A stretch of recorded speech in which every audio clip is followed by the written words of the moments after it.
आज अल्हम्दुलिल्लाह उसी आयत मुक़द्दसा को हमने पढ़ने का शर्फ हासिल किया आयतुल कुर्सी को।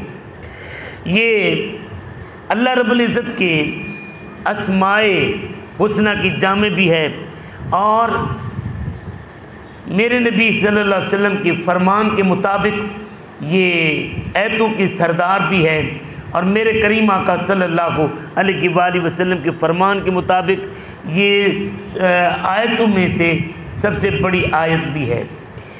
अल्लाह पाक ने इस आयत मुबारक में सबसे पहले नफ़ी इस बात का ज़िक्र फरमाया। अल्लाह रब्बुल इज़्ज़त ने अपनी तौहीद को साबित किया। नफ़ी इस बात जिस तरह कि हज़रत सुल्तान बहू फरमाते हैं, अलिफ अल्लाह चंबेदी बूटी मुर्शिद मन मेरे विच लाई हूँ, नफ़ी इस बात का पानी मिलिया हर रगे हर जाई हूँ, बूटी अंदर मुश्क मचाया जहाँ फुलन ते आई हूँ, जीवे मुर्शिद कामिल बाहू जय बूटी लाई हूँ। इसमें सबसे पहले अल्लाह पाक ने नफ़ी इस बात का ज़िक्र फरमाया, अल्लाह अपना इसमें ज़ात, फिर फरमाया ला इलाहा, ये नफ़ी है, इल्ला हू ये इस बात है। नफ़ी इस बात के बाद अल्लाह पाक ने फरमाया अल हय्युल कय्यूम, वो ज़िंदा है।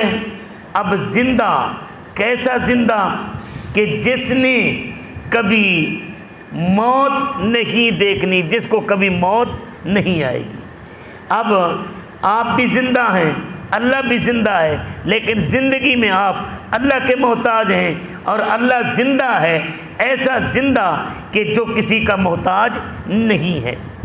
इसलिए कभी कभी अगर अल्लाह तबारक व तआला के नामों का ज़िक्र बंदों के ऊपर आ जाए तो हमें घबराना नहीं चाहिए, बल्कि यहाँ पर माना मुख्तलिफ हो जाता है। आप ज़िंदा हैं अल हय्य, आप क्या हैं ज़िंदा हैं, लेकिन अल्लाह भी अल हय्य।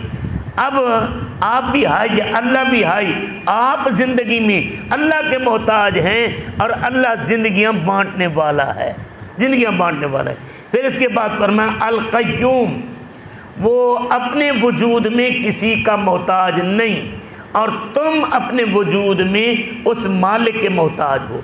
ज़मीन उसकी मोहताज, आसमान उसके मोहताज, और ज़मीन व आसमान की सारी मखलूक, जिन फरिश्ते, इंसान, नबी, रसूल, कुतुब, वली सारे उसके मोहताज हैं। अपने वजूद में वो किसी का मोहताज नहीं है।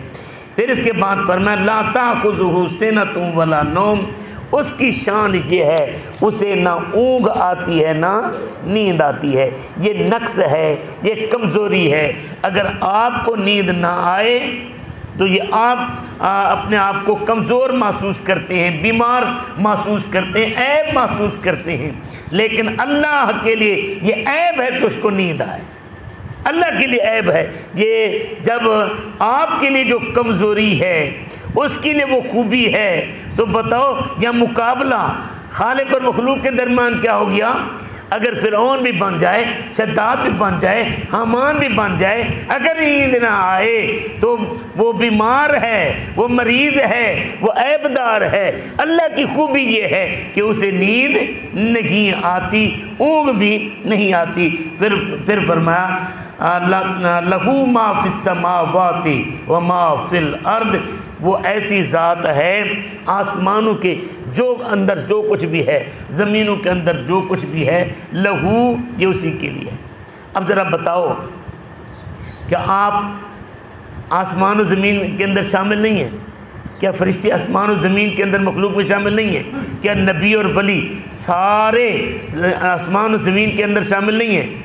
अब जब आप सारे आसमान और ज़मीन के अंदर हैं, नबी वली भी सारे, तो गोया कि हर एक का मालिक, हर एक का खालिक कौन है? अल्लाह है। नबियों का मालिक भी अल्लाह। भाई मालिक और ममलूक में, आका और ग़ुलाम में मुकाबला नहीं होता, खालिक और मखलूक में मुकाबला नहीं होता। नबी जिस मर्तबे पर भी है वो मखलूक है खुदा की, नबी जिस मर्तबे पर भी है, रसूल जिस मर्तबे पर भी है, पीर व मुर्शिद जिस मर्तबे पर भी है, गौस कुतुब अब्दाल जिस मर्तबे पर भी हैं, वो मखलूक हैं अल्लाह की, ममलूक हैं अल्लाह के, और ये ग़ुलाम हैं अल्लाह के, और उन सब का मालिक कौन है? अल्लाह है, अल्लाह है। अब लिहाजा यहाँ पर बात तो सीधी सादी है। अल्लाह पाक ने फरमाया तुम्हारा मालिक मैं हूँ, तो आकड़ तुम्हें किस बात की है? और तुम्हारा मालिक मैं हूँ, मालिक जब चाहे डोर खींच सकता है, तुम भागते किधर हो? तुम भागते किधर हो? यहाँ सबक दिया है मालिकुल मुल्क ने। फिर इसके बाद अल्लाह रब्बुल इज़्ज़त ने इरशाद फरमाया मन ज़ल्लज़ी यशफ़अु इंदहु इल्ला बिइज़्नि। यहाँ पर मेरे पाक अल्लाह ने फरमाया कि उसकी दरबार में उसकी इजाज़त के बगैर कोई सिफारिश नहीं कर सकता, कोई सिफारिश नहीं कर सकता। अब यहाँ पर कुछ लोग इस आयत को लेकर ये कहते हैं कि अल्लाह की दरबार में शफाअत और सिफारिश नहीं चलनी। नहीं, ऐसा नहीं है। अल्लाह फरमाता है मेरी इजाज़त के बगैर, अल्लाह ने इजाज़त देनी है और सिफारिश चलनी है। और यहाँ हदीस पाक में आता है मेरे नबी फरमाते हैं अना अव्वलु शाफ़िइन व अव्वलु